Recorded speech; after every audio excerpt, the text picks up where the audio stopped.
जय हिंद। एक और आईपीओ आया है, वेंटिव हॉस्पिटैलिटी कंपनी का नाम है। भाई पूरा का पूरा फ्रेश इशू है तो बहुत बढ़िया लग रहा है। ऊपर ऊपर से तो देख के भाई देखेंगे कि कंपनी के फंडामेंटल्स क्या है, बिजनेस मॉडल क्या है, किस वैल्यूएशंस पे लेकर आ रहे हो, और बाकी जो आईपीओज आ रहे हैं 8 या 9, उसमें आप किस पायदान पे रहोगे, कहां पर आपकी रैंकिंग होगी।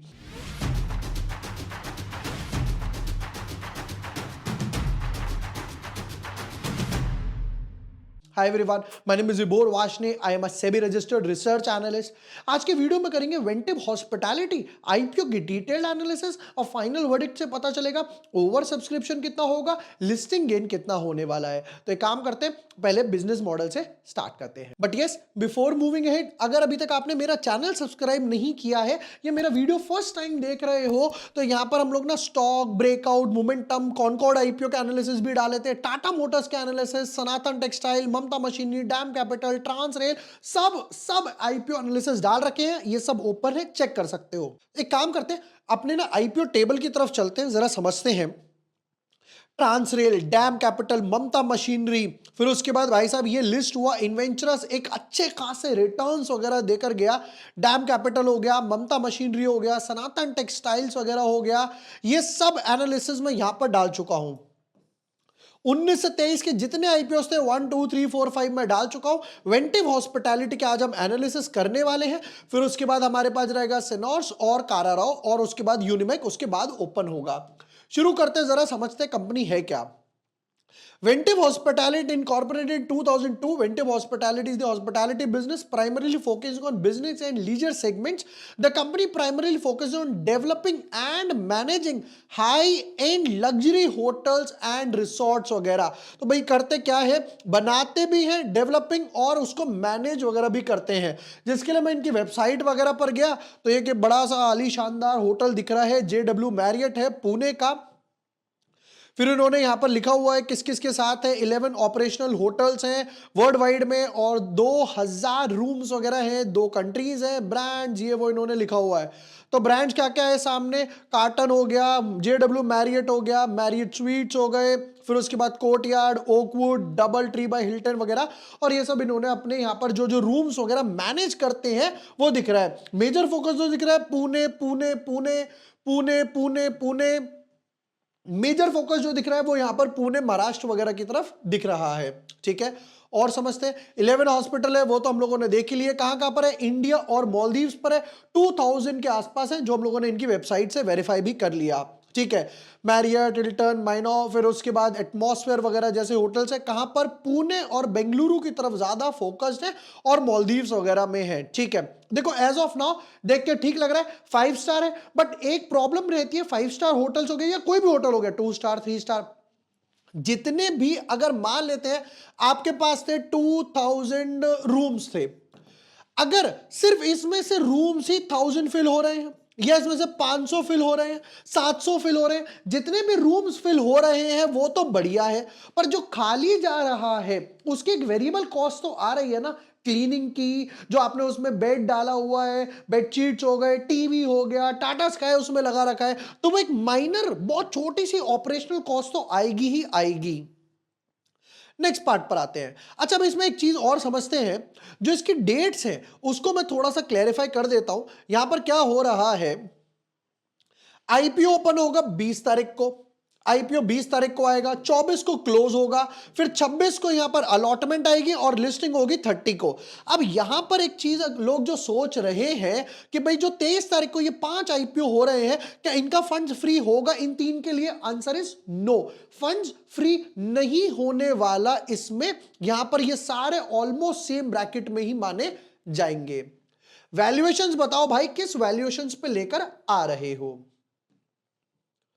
तो बोलते हैं कि भाई हम लोग ₹1 फेस वैल्यू है, यानी कि प्री स्प्लिट है, प्राइस बैंड है ₹610 और 643 643। अगर अप्लाई करना है तो 643 पे अप्लाई होने वाला है। लॉट साइज है 23 शेयर्स का, ठीक है, कंपनी कहती है कि हमें 1600 करोड़ रुपए चाहिए, प्रोबेबली अभी तक जो हम लोग देखे ना हाईएस्ट है, राइट, वहां पर 500 700 800 उठा रहे हैं, इन्होंने कहा 1600 करोड़ चाहिए। अच्छी बात यह है कि पूरा का पूरा 100% फ्रेश इशू है। यही लाइन से मैंने वीडियो स्टार्ट करा था, यही प्रोबेबली आई कैचिंग लाइन बनी थी जब हम लोग इसके प्रोस्पेक्ट वगैरह को रीड कर रहे थे। नेक्स्ट पार्ट पर समझते हैं जी, कंपनी क्या बोलती है। तो कहती है कि रिटेल वालों का कोटा सिर्फ 10% है, प्रोबेबली सेबी की रिक्वायरमेंट्स नहीं हुई होगी या लॉसेस मेकिंग है, राइट। 75 देने वाले हैं क्यूआईबी के लिए। नेक्स्ट पार्ट पर आते हैं, एक एक लॉट की बात करें तो बोलते हैं एक लॉट मिलेगा आपको 14789 का, 2 लाख से नीचे एज यूजुअल 13 लॉट से, और अगर आप उसके ऊपर जाते हो तो बिग एचएनआई और स्मॉल एचएनआई है। ये जो एचएनआई कैटेगरी होती है ना, इसमें भी कोई लॉक इन नहीं होता है, आप बिंदास बाय सेल कर सकते हो। तो बोलते हैं जी प्रेम सागर इंफ्रा रियलिटी के नाम से प्रमोटर है और 99.59 ऑलमोस्ट 100% अभी तक इनके पास ही है, इन्होंने अभी माल वगैरह नहीं काटा है कोई, अब डाइल्यूशन कर रहे हैं। अब बताओ यार कितना बचाते हो कितना कमाते हो। देखो प्रॉब्लम पता है क्या है, होटल इंडस्ट्री की एक प्रॉब्लम यह है, फूड आइटम से भी ज्यादा होटल रूम्स को पेरिशेबल समझा जाता है। मतलब आज रूम फिल हुआ तो बढ़िया, नहीं हुआ अब पास्ट में जाके तो उसको फिल कर नहीं सकते, कोई आएगा सोने के लिए आएगा, रहने के लिए आएगा, अब पास्ट में जाके कैसे आएगा, राइट। फ्रूट्स वगैरह सड़ जाते हैं तो उसकी बियर और ये वो अल्कोहल बेवरेजेस वगैरह के लिए यूज हो जाते हैं। Assets full year half year है, पर ये 2 कॉलम यहां पर इनके गायब दिखाई दे रहे हैं। तो एक काम करते हैं, रेवेन्यू और प्रॉफिट आफ्टर टैक्स की तरफ फोकस करते हैं। 8000 करोड़, बाप रे, 8600, कोई खासा ग्रोथ नहीं हुई, 86 का 88 के आसपास ही है। चलो रेवेन्यू 1200 करोड़ की रेवेन्यू थी, 1200 करोड़ की रेवेन्यू पे 140 करोड़ का लॉस, यही रीजन है 10% का कोटा है। फिर 1800 करोड़ की सेल्स हो गई, ऑलमोस्ट 50% के आसपास सेल्स बढ़ी, तब जाकर थोड़ा सा इनका लॉस रिड्यूस हुआ और थोड़े से टाइनी प्रॉफिट में आए। 1700 करोड़ से आ गए 1900 करोड़ के आसपास, एसेट्स भी नहीं बढ़े, सेल्स भी नहीं बढ़ी इस साल में ज्यादा, और वापस से लॉस। फर्स्ट हाफ की बात करें तो यहां पर बोलते हैं जी फर्स्ट हाफ में कुछ 900 करोड़ की सेल्स है, 900 करोड़ 900 करोड़ 1800 करोड़। हालांकि देखने को एक होटल इंडस्ट्री दोनों बैलेंस्ड है, फर्स्ट हाफ में आपको समर वेकेशंस वगैरह मिल जाती है, बट बारिश सीजन होता है तो लोग ज्यादा बाहर नहीं जाते, जुलाई अगस्त के आसपास। सेकेंड हाफ में wedding season, Diwali, winter vacation, ठंडी ठंडी जगह में जाना, राइट, बट ये लोग तो ठंडी जगह में ऑपरेट नहीं कर रहे। तो 900 करोड़ और ये हो गया वापस से लॉस। कंपनी अभी भी लॉस बना रही है, उसका रीजन 2 है। पहला, जैसे हमने होटल इंडस्ट्री की बात करी, राइट, पेरिशेबल प्रोडक्ट है, खर्चे तो होंगे ही होंगे, कोविड है खर्चे ही होंगे, बट एक चीज है, कोविड के बाद ना इन लोगों ने अपने बेस प्राइसेस बढ़ा दिए। मतलब जो होटल का रूम पहले आता था 5000 का, कोविड में इन्होंने कर दिया 3000 का, क्योंकि कोई घर से बाहर नहीं निकल रहा, कोई भूले भटके आ भी जाए, वापस से अब आया 5000, फिर 7000, 8000। तो 7-8 हजार का तो जो पहले रूम था ना उसको बेस ही बना दिया। बोरोइंग्स की तरफ फोकस करें अगर, देखो अब कंपनी ने इक्विटी से तो पैसा उठाया नहीं, तो कहां से उठाया, डेट के थ्रू उठाया। 3200, 3600, 3700, ये रीजन है एसेट्स बढ़ने का, ये रीजन है एसेट बढ़ने का। ध्यान से देखना यहां पर कंपनी प्रॉफिट से तो कमा नहीं पा रही, जो रिजर्व या एसेट्स बढ़ेंगे। 600 करोड़ से ये बढ़ा तो आप देख सकते हो 500 700 500 करोड़ के आसपास से 400 करोड़ से ये बढ़ गया, यहां पर 200 करोड़ से ये बढ़ा, और यहां पर आप देख सकते हो 100 करोड़ के आसपास से ये बढ़ गया। तो एक चीज क्लियर है कि कंपनी बोरिंग्स काफी हैवी लेके चल रही है। पहले आप पे करते थे ऑलमोस्ट, अगर मैं देखूंगा तो यहां पर अगर आप 7-8% का इंटरेस्ट भी पे कर रहे हो तो 300 करोड़ के आसपास तो सिर्फ बोरिंग्स में जा रहा है। देखते हैं कंपनी पैसा किस लिए उठा रही है। कुछ इंपॉर्टेंट रेशियोज की बात करें, प्राइस टू बुक वैल्यू 3.6 है, कंपेयर करेंगे अभी पीयर कंपैरिजन से। रिटर्न ऑन नेटवर्थ नेगेटिव है क्योंकि कंपनी लॉसेज में है। चलिए ईपीएस -3 और बाद में बढ़ के और नेगेटिव हो जाएगा -11। पी रेशियो 200 का बाद में हो जाएगा 54 के आसपास, बट नेगेटिव। कंपैरिजन करना थोड़ा मुश्किल होगा क्योंकि लॉस मेकिंग वेंचर है। तो बोलते हैं रीपेमेंट और प्रीपेमेंट करने वाले बोरोइंग्स वगैरह की, चलो कुछ तो अच्छा होगा, पर मुझे आज तक इतने आईपीओ एनालिसिस करे, मुझे आज तक एक बात समझ नहीं आई, रीपेमेंट प्रीपेमेंट इन पार्ट और फुल, 1600 करोड़ उठा रहे हो, बोरोइंग्स है 3600 करोड़ की, तो आप पूरा कैसे पे कर पाओगे यार? ज्यादा से ज्यादा 1600 करोड़ पे कर पाओगे, 2000 करोड़ तो तब भी बचेगी। Number two, for payment of interest accrued. अब एक बात सोचो, इतना भी पैसा नहीं है कि इंटरेस्ट सर्व कर पाओ। आपने डेट मांगा, आप डेट लेते गए लेते गए लेते गए, प्रोबेबली वो टाइम आ गया जब इनसे डेट सर्व नहीं हो पा रहा। अब ये कह रहे हैं यार मैं और डेट उठाऊंगा और उस पर इंटरेस्ट पे करूंगा, तो एक से लेकर उसको दूंगा, इसकी टोपी उसके सर करूंगा, तो बोलते हैं कि भाई मैं काम करता हूं, डेट से नहीं उठा रहा, इक्विटी से पैसा उठा रहा हूं। अब उस चक्कर में क्या हो रहा है, इंटरेस्ट भी सर्व नहीं कर पा रहा, जो पैसा आपसे लेंगे उसमें से थोड़ा सा इंटरेस्ट जाएगा। Steps down subsidiaries, namely as SSL in Beach Private and Maldives Private Holdings वगैरह, interest thereon through investment in subsidies down subsidiaries वगैरह। Alright, अब आते हैं मोस्ट इंपॉर्टेंट पे, जो है यहां पर पीयर कंपैरिजन। हमारे पास पीयर कंपैरिजन में क्या क्या सामने है, पहले वो समझते हैं जरा। तो हमारे पास इतने सारे हैं, वेंटिव जिसका आईपीओ आ रहा है, शैले, फिर उसके बाद सामी, अभी अभी थोड़े टाइम पहले ही इसका आईपीओ आया था, जूनिपार होटल्स, इंडियन होटल्स, ये तो टाटा की कंपनी है, बढ़िया मैसिव रनअप दिया इसने। फिर उसके बाद ईआईएच हो गया, लेमन ट्री हो गया, एपीजे हो गया। अभी क्योंकि आईटीसी अलग नहीं हुआ, जनवरी से अलग करेंगे, तब उसको देखेंगे। 1 2 3 4 5 6 7 8 8 आईपीओज हैं। कंपैरिजन कर लेते हैं फटाफट से इसका कुछ की रेशियोज का। देखिए, तो यहां पर ईपीएस की बात करते हैं। ईपीएस इसका तो नेगेटिव है ही है, इसका भी नेगेटिव है, इसका भी नेगेटिव है। बाकी सारी companies, Indian hotels 9, EIH 10, in fact lemon tree भी पॉजिटिव है और ब्रेक इवन से थोड़ा सा ऊपर ट्रेड कर रहा है।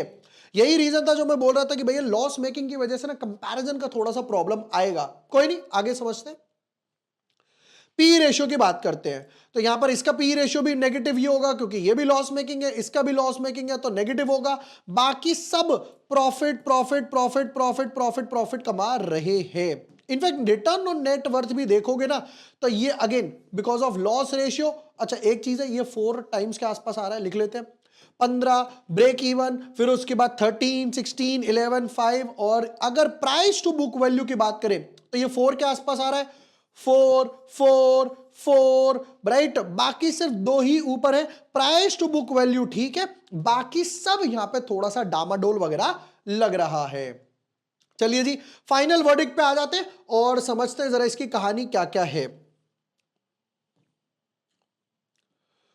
नंबर 1, होटल इंडस्ट्री में है, बड़े बड़े होटल्स मैनेज करती है, बट सिर्फ 11 होटल्स ही और सेंट्रिक फोकस्ड है पुणे में और बेंगलुरु में। भाई अगर बारिश हुई, पॉलिटिकल सीन्स वगैरह कुछ होने शुरू हुए तो थोड़ा सा प्रॉब्लम आएगा। पैन इंडिया बेस तो आप काम वगैरह नहीं कर रहे हो। मॉलदीव्स में कर रहे हो, अभी अभी मोदी जी के साथ हुआ था कि भैया मॉलदीव्स वगैरह फिर कोई जा ही नहीं रहा, वहां पर डामाडोल हो गया, लोग वगैरह इंडिया में शिफ्ट हो गए। बहुत अच्छी बात है भाई, इंडियन इकोनॉमी को ग्रोथ वगैरह मिली, होटल इंडस्ट्री को ग्रोथ मिली उससे। दूसरी बात, लॉस मेकिंग है, डेट काफी ज्यादा है, बैक टू बैक डेट में ही है और इंटरेस्ट सर्व नहीं कर पा रहे, ये बुरी बात है। अच्छी बात है 1600 करोड़ उठा रही है, पूरा का पूरा कंपनी के पास जाएगा, ये एक पॉजिटिव चीज है।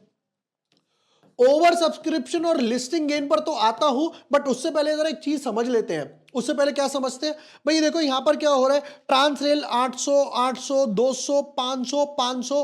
अब ये एक सबसे बड़ा आईपीओ है कंपैरेटिव टू ऑल 9 आईपीओ, सिर्फ 1600 करोड़ यही उठा रहा है, और वो भी लॉस में होने के बाद। ओवर सब्सक्रिप्शन 2 4 5 गुना के आसपास, 5 to 7 टाइम्स के आसपास ओवर सब्सक्रिप्शन होगा, वो भी अगर क्यूआई भी इसको बेल आउट कराने आते हैं। I don't think so retail वालों को और एचएनआई को इसमें इतना इंटरेस्ट रहने वाला है, लॉस मेकिंग की वजह से।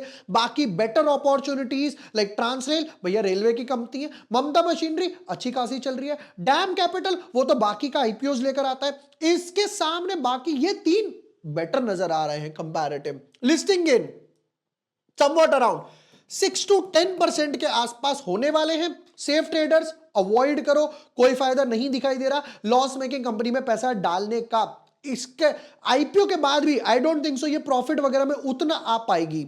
Number 1, risky traders, moderate to risky traders एक बारी को एक आधा लॉट के लिए देख सकते हैं, एक आधा लॉट के लिए। फुल फोर्स में जैसा कि मैं बोलता हूं मम्मी के अकाउंट से, पापा के अकाउंट से, वो तो मैं डेफिनेटली अप्लाई नहीं करने वाला हूं। बट अगेन मार्केट ऊपर जाता है, जैसे अभी मार्केट थोड़ा सा वोलेटाइल है, डाउन चल रहा है फेड के रेट कट वगैरह के बाद, मार्केट वगैरह थोड़ा सा ऊपर जाता है, मे बी थोड़ा सा आईपीओ की तरफ ज्यादा पुश वगैरह हो जाए और हो सकता है ये 10-20 टाइम्स के आसपास हो जाए, जिसका फाइनल वर्डिक्ट मैं हर बार की तरह ट्विटर टेलीग्राम पे आप देखते ही हो डालने वाला हूं। अगर अभी तक आपने हमारा टेलीग्राम चैनल जो कि टोटली फ्री है राइट ज्वाइन नहीं करा है, उसका लिंक आपको डिस्क्रिप्शन और पिन कमेंट वगैरह में मिल जाएगा। ये थे वेंटिव हॉस्पिटैलिटी आईपीओ के डिटेल्ड एनालिसिस। वीडियो यूजफुल लगा हो, प्रोडक्टिव लगा हो, समझ आया हो समझाने के तरीके से, 2-4 लोगों के साथ वीडियो शेयर कर देना। Bye bye everyone, lots of love.